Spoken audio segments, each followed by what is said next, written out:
दोस्तों नमस्कार। आपका हार्दिक स्वागत है आपके अपने चैनल लीगल आई में, जो एक अंधकार से प्रकाश की ओर चलने की व्यवस्था का चित्रण करता है। आज हम देखते हैं कि हर चीज़ के ऊपर एक पैटर्नाइज राइट बना हुआ है, लेकिन क्या पुराने काल में भी ऐसी व्यवस्था थी? हाँ, उस टाइम क्योंकि मीडिया इतना मजबूत नहीं था, इतना प्रसार नहीं होता था और इतनी व्याख्या नहीं की जा सकती थी, लेकिन उन्होंने, जो हमारे ऋषि मुनि थे, साइंटिफिक प्रयोग करके हर एक चीज़ के ऊपर एक पैमाना निश्चित कर दिया। जो मनुष्य के कल्याण के लिए जो चीज़ें थी उनके साथ दैत्य वर्ड जोड़ दिया, जैसे पीपल देवता, गाय माता, क्योंकि इनसे जो मनुष्य का कल्याण के लिए था, ऑक्सीजन देती थी पीपल का पेड़ 24 घंटे और गाय का दूध अमृत था, तो इनको कोई नुकसान ना पहुंचाए, इसलिए उनको धर्म के साथ जोड़ दिया। धर्म धारण करने की शक्ति को कहते हैं, और वो चीज़ें धारण की गई जो मनुष्य जीवन के लिए बहुत ही अति आवश्यक थी। कुछ ऐसी भी परिस्थिति पैदा की गई या तर्क संगत बनाई गई कि भाई अगर कहीं ऐसी जगह पीपल का पेड़ आ जाए जिसको काटना बहुत ही ज़रूरी हो,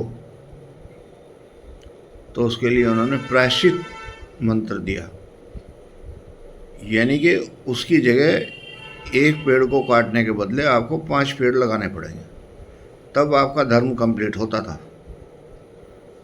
और यही एक जीवन की व्यवस्था थी। जो जो चीज़ें उन्होंने धर्म के साथ अटैच की, वो चीज़ें हमारे लिए बहुत ही युक्तिकारी होती थी। उनके बिना हमारा जीवन जो है वो असंभव था। जिन चीज़ों से हमारा जीवन सफलतापूर्वक चलता था, उनके ऊपर हमारे विद्वानों ने एक रॉयल्टी बना दी, तुलसी माता।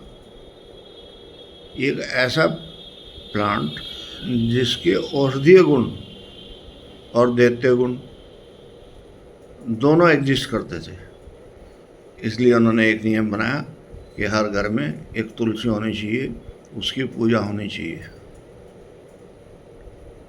अब ये पूजा का जो कंसेप्ट था वो सिर्फ इसलिए था कि वो पवित्र थी।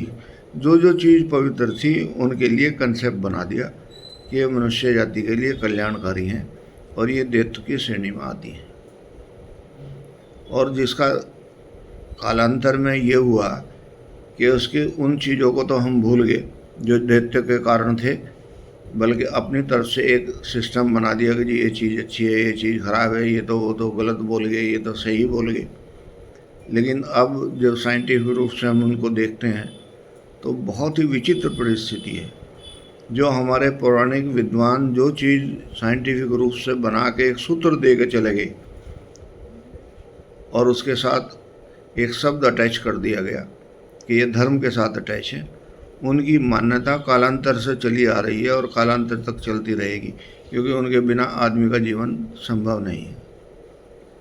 जब भी विपरीत परिस्थिति होती है तो आदमी को किसी न किसी पदार्थ की आवश्यकता होती है, और वो दिव्य पदार्थ संरक्षित अगर नहीं होंगे तो उसकी अनुकूलता नहीं बन पाएगी, और जब अनुकूलता नहीं बन पाएगी, उसका मिलना संभव हो जाएगा तो मनुष्य के कल्याण में दिक्कत आएगी, क्योंकि दुख सुख सब जीवन के साथ चलते रहते हैं।